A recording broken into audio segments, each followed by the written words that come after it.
دوستان عزیزم، درود و مهر. امیدوارم حال دلتون عالی باشه. امروز آموزش یکی از خوشمزه ترین غذاهای اصیل ایرانی رو داریم که تو مرحله اول پیازی که داریم من به صورت اسلایسی ریزشون میکنم و ما نیاز به 2 هویج داریم که هویجم به صورت خلالی کاملا ریز میکنم و این مواد آماده کردیم میذاریم کنار. برای این غذای خوشمزه ما نیاز به گوشت قلقلی داریم که پیازی که داریم من با دنده ریز کاملا رندش میکنم و بعد از اون مقداری از آب پیاز رو میگیریم و گوشت چرخ کرده رو بهش اضافه میکنیم.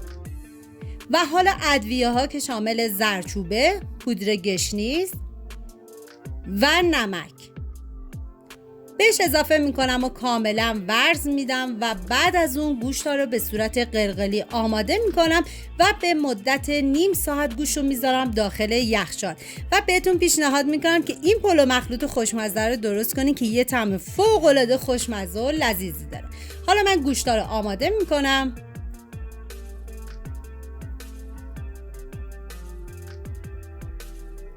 واقعا جای تک تک شما دوستان عزیز خالی این غذای خوشمزه رو درست کنین که مطمئنم کوچیک و بزرگ عاشقش میشن.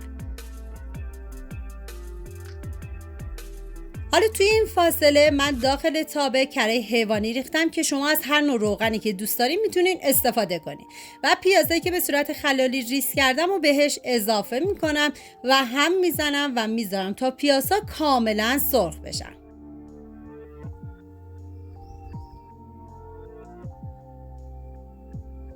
حالا توی این فاصله تا پیاز سرخ میشه من داخل تابه دیگه مقداری کره ریختم که برای این مرحله اگه از کره استفاده بشه خیلی بهتره. و بعد از اینکه داغ شد حالا گوشتای قلقلی رو من از یخچال خارج کردم و میریزم داخل تابه و میذارم تا گوشتا کمی سرخ بشه. همین که تغییر رنگ داد کافیه.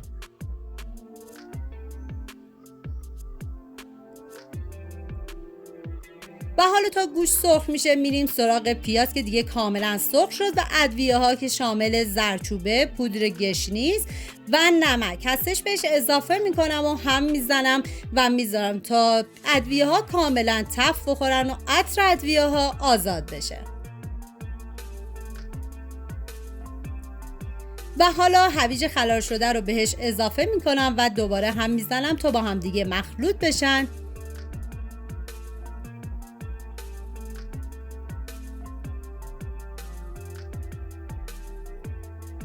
و سر تابه رو میذارم به مدت 10 دقیقه با حرارت کم تا هویج کمی نرم بشه و بعد از اون سرخ بشه.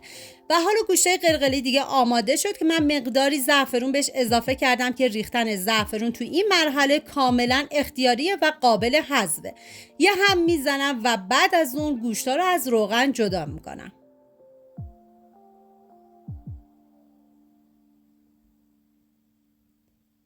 و حالا میریم سراغ هویج که دیگه اینجا کاملا آماده شد و من کشمش پلویی رو که از نیم ساعت قبل با آب گرم خیس کرده بودم و به این هویج اضافه میکنم و یه هم میزنم و میذارم یه تفت مختصری هم هویج رو با کشمش بخوره و بعد از اون دیگه زیر حرارت رو خاموش میکنم.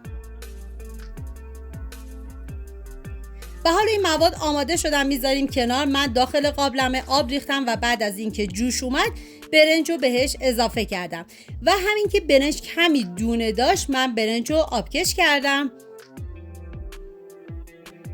و حالا داخل قابلمه من کره حیوانی ریختم و بعد از اون ته‌دیگ مورد نظرتون که هرچی هست اضافه کنین که من سیب زمینی استفاده کردم و بعد از اون مقداری زعفرونم بهش اضافه کردم که زعفرون توی این مرحله بازم کاملا اختیاریه. و لایه اولو برنج میریزم و چون من میخوام این برنج رو به صورت قالبی در بیارم برنج رو کاملا فشردش میکنم.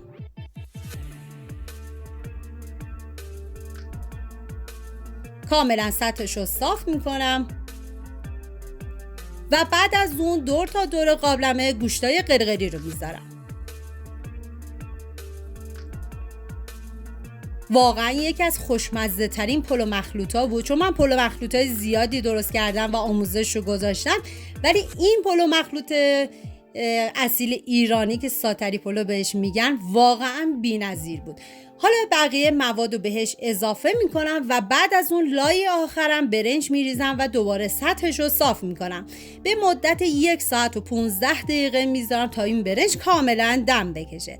دوستان عزیزم، اگه ویدیو مورد پسندتون بود و تا این لحظه کانال رو سابسکرایب نکردید، خوشحال میشم سابسکرایب کنید و اگه ویدیو رو دوست داشتید لطفاً ویدیو رو لایک کنید. لایک شما باعث میشه که این ویدیو در معرض دید افراد بیشتری قرار بگیره و از این طریق هم از من حمایت میکنید. حالا من کاملا سطحش رو صاف میکنم و بعد از اون مقداری زعفرونم روی برنجم میریزم و دیگه بهش زمان میدم تا این برنج کاملا دم بکشه. این هم ساتری پلوی مشهدی ما. امیدوارم درست کنید، در کنار خانواده از خوردنش لذت ببرید. تا یه خوشمزه دیگر، بدرود.